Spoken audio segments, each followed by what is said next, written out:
안녕하세요. 만평 대표입니다. 오늘 날씨가 좀 춥네요.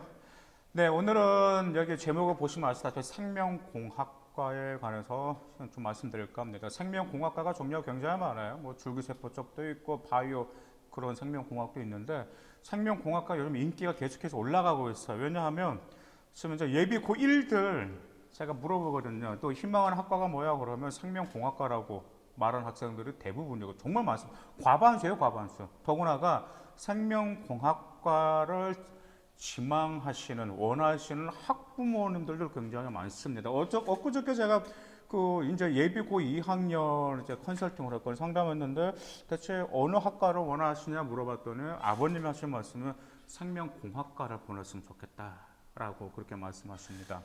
과연 생명공학과 더구나 코로나로 인해서 인기가 대세입니다. 지금 또한 요즘 아이들의 대세가 또 뭐가 있죠? 질병관리청에서 자기가 근무하겠다. 진로 희망 지역으로 질병관리청을 꼽는 아이들도 많이 있으면서 생명공학과가 인기가 지금 계속해서 올라가고 있습니다.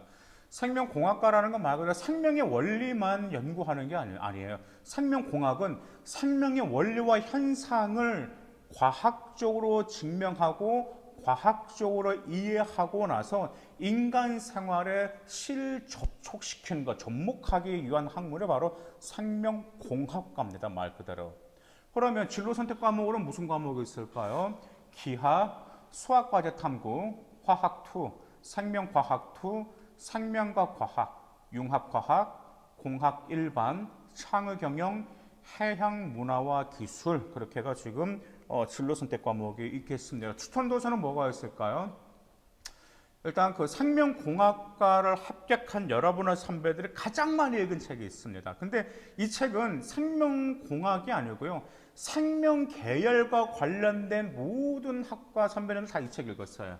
바로 탄소의 시대라는 책 읽었고요. 그다음 미토콘드리아, 그다음에 MT 생명공학, 이기적 유전자, 생명이란 무엇인가, 사피엔스, 괴짜 생태학, 이타적 유전자, 생명의 미학, 인간 복제의 무엇이 문제인가, 인간은 유전자를 어떻게 조정할 수 있을까? 네, 이 책들을 추천할 수 있습니다.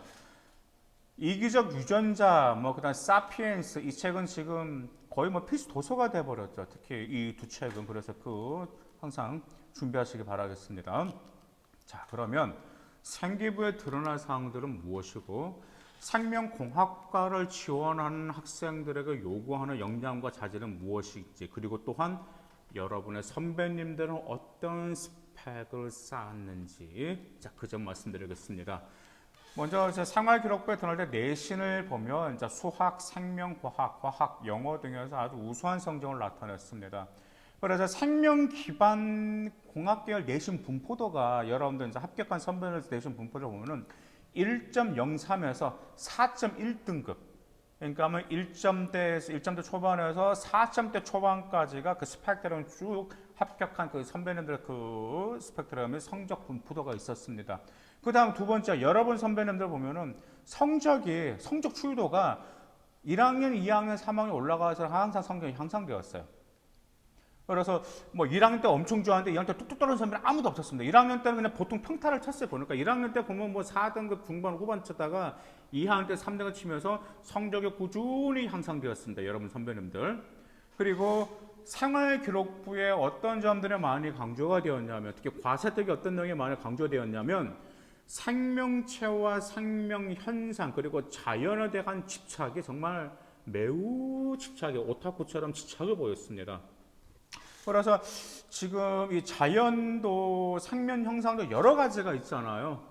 근데 1학년 때는 다양한 생명에 대한 관심을 보이다가 이제 2학년 때, 3학년 때 와가지고 어떤 특정한 생명에 관해서 어떤 특정한 자연에 대해서 심화적인 보고서를 작성하면서까지 매우 집착하는 그런 스펙들로 선배님들이 계셨고요. 더구나가 생명공학과에서는 바로 이러한 학생들을 선호한다라는 점 꼭 기억하실 필요가 있습니다. 그러면 이 활동을 통해서 생활기록부 과세특이 어떤 내용이 나왔냐면 이 보고서 활동을 통해서 필히 이런 내용이 들어갔습니다. 새로운 것에 대한 호기심과 관찰력과 통찰력이 뛰어나다라는 점, 그 다음에 분석력이 뛰어나다라는 점, 그리고 자료 분석력도 뛰어나다라는 점이 과세특에 기록이 되었습니다. 그런데 그건 필히 기록이 되어야 돼요. 왜요? 필수 역량과 자질이기 때문에 그렇습니다. 또한 이 과세특에 어떤 내용이 드러났냐면 이제 과학, 생명과학이라든지 뭐 화학에서 논리적인 사고나 통찰력이 뛰어나다라는 점이 항상 기록되었었고 도전 정신도 있다라는 점이 과세특에 언급이 되었습니다. 그 다음에 이제 화학에서는 또 어떤 점이 있어요? 어떤 과세특을 보여주는 게 유리하냐면요. 시간이 필요로 하는 실험 있잖아요. 예를 들어서 이제 여러 가지가 있겠죠. 화학도 있겠고, 뭐 유전자의 분석 과정도 있겠고, 뭐 그냥 미생물 같은 것도 있겠죠. 근데 그런 점에 있어서 시간이 필요로 하는 실험은 주도적으로 끈기 있게 이 실험을 하였다라는 그 기록들이 여러분의 선배들 많이 나왔습니다. 그런데 그건 매우 유리해요. 왜냐하면 이번엔 이제 생명공학도 지원했고, 그 다음에 뭐 치대도 지원했고, 미생물 분자 생명과학부도 지원한 여학생이 있었거든요. 그런데 그 여학생의 상기부를 보니까 이게 굉장히 그 시간을 오래 필요로 하는 실험 기록들이 있었거든요. 그래서 그 활동들이 매우 유리하였고, 그 유리했다는 걸 제가 어떻게 할 수 있냐면 면접 때 보면 알거든요. 면접관이 그 점을 물어봤다라는 아주 꼬치꼬치 그 활동을 왜 했고 그 활동을 그렇게 시간을 투자할 정도 가치가 있었는지 뭘 배웠을 수 있었는지를 면접관이 물어봤다라고 합니다. 그래서 여러분들도 꼭 이 점을 활용하시길 바라겠습니다. 그 다음에 또 이제 국어 비문학 한 가지 이제 국어 같은 경우는 어떻게 이제 과세특을 연결시켰냐면요. 일단 뭐 항상 그런 게 있겠죠. 모든 요즘에 와가지고 과세특의 수행평가가 자기 진로와 연결시켜야 돼요. 그래서 인문계열 같은 경우는 자연계열에서 자기 진로 연결시키기가 매우 어렵고 반면에 자연계열 학생 같은 경우는 인문계열 쪽에서 자신의 진로와 역량을 발전시키기 매우 어려워합니다. 그런데 수행평가를 어떻게 자신의 진로와 연결시킬지는 맘띵 제가 유튜브 올린 것 중에 일반고 내신 뭐 4점대 중후반 애들이 수행평가를 어떻게 해서 올라가는지 제가 그 동영상 올렸거든요. 그러면 그 중에 수행평가에서 어떤 역량들을 연결시킬 수 있는지 제 항목들을 제가 말씀드리는 게 있습니다. 그래서 그 동영상 꼭 PDF 참조하시기 바라겠습니다. 국어 비문학, 이제 저는 이렇게 하죠. 그 아이들에게 국어 비문학 지문을 풀다가 화학과 생물 지문이 나오잖아요. 그렇죠. 국어 비문학 지문을 그러면 반드시 아이들에게 말해요. 생명과학과 배우는 아이들에게 국어 비문학 지문에서 생물과 화학과 관련된 지문을 나오면 그 지문에 흥미를 가져서 국어 어떤 수행평가라든지 보고서 작성으로 이끌어 나가라고 합니다. 그거 정말 연결시키기 매우 좋고요. 효율적이다라는 점 꼭 기억하시기 바라겠습니다. 자, 진로 활동으로는 생명공학 관련 뭐 기업 연구소 특강 탐방도 있었고 직업의 특강도 있었습니다. 여기서 이제 여러분 선배들이 보였던 것은 진로를 설정하는 과정을 반드시 강조하기를 제가 부탁했고요. 그러면 진로 열정, 그 다음에 자기 주도성도 강조할 것을 부탁드렸습니다. 특히 여러분 선배들 같은 경우는 직업인 특강이라는 진로 활동을 통해서 특히 이 점을 많이 강조했더라고요. 스펙을 보니까 진로 설정하는 과정이 구체적으로 나와졌습니다. 다음에 동아리 활동으로는 생명탐구 동아리, 생태체험 동아리, 과학탐구 실험 동아리, 환경 동아리도 네, 다 좋아요. 그런데 어떤 점을 많이 부각시켰을까요? 구성원의 화합과 단계를 이끌어낼 리더십 경험, 그 다음에 활동 과정 중에서 어려움을 극복한 사례, 이런 점들이 나왔습니다. 특히 저는 동아리 활동을 통해서 여러분 선배나 동아리 활동을 통해서 발전 가능성도 있지만 도전 정신도 동아리 활동에 언급되기를 저는 필히 강조합니다. 왜냐하면 생명공학과 아까 말씀드렸었죠. 원하는 역량과 자질 중 한 가지가 무엇이었었죠? 네, 도전 정신이었습니다. 그렇기 때문에 동아리 활동에서는 도전 정신을 강조하시기 바라겠습니다. 그러면서 전공과 관련된 구체적인 활동을 경험하면서 뭐가 유리하겠죠? 네, 맞습니다. 진로 보고서를 진로 활동에 꼭 필히 포함시키길 바라겠습니다. 금방도 그 생명공학과를 희망하는 예비고 2학년 진로 심화 보고서를 작성해서 이제 첨삭을 했거든요. 이제 또 계속 해야 되겠죠. 그래서 저는 항상 여러분들 말씀드립니다.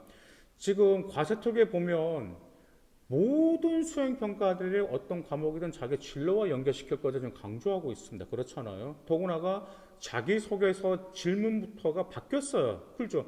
자기소개서 1번 질문만 보더라도 자신이 지원한 분야와 관련된 활동입니다.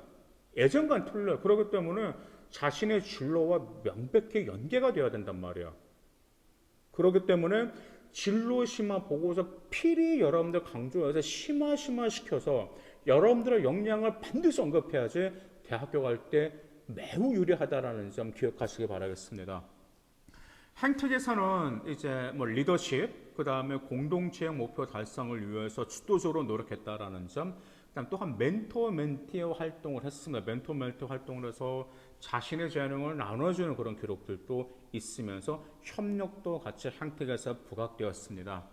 생명공학과는 정말 저도 추천하는 바입니다. 엊그저께 저희 외삼촌이 오셔가지고 이제 조카들이 어떤 학과를 가면 좋을까라는 말씀하세요. 그래서 요즘에 좀 생명공학과하고 환경 쪽 있죠. 환경공학 쪽이 요즘 지구 온난화로 인해서 그래서 그쪽은 지금 요즘 인기가 있는 학과네요라고 말씀드렸습니다. 그만큼 생명공학과를 노리는 학생들이 굉장히 많이 있습니다. 노리는 학생이 많이 있는 만큼 뭐가 필요하겠죠? 경쟁이 치열하겠죠? 경쟁이 치열한 만큼 여러분들 노력하고 빈틈없이 준비하시면 됩니다. 먼 미래는 걱정하지 마세요. 여러분이 꼭 믿을 건 이것밖에 없습니다. 저도 믿을 건 아니고요. 여러분 자신과 여러분의 노력만 믿으시면 됩니다. 감사합니다.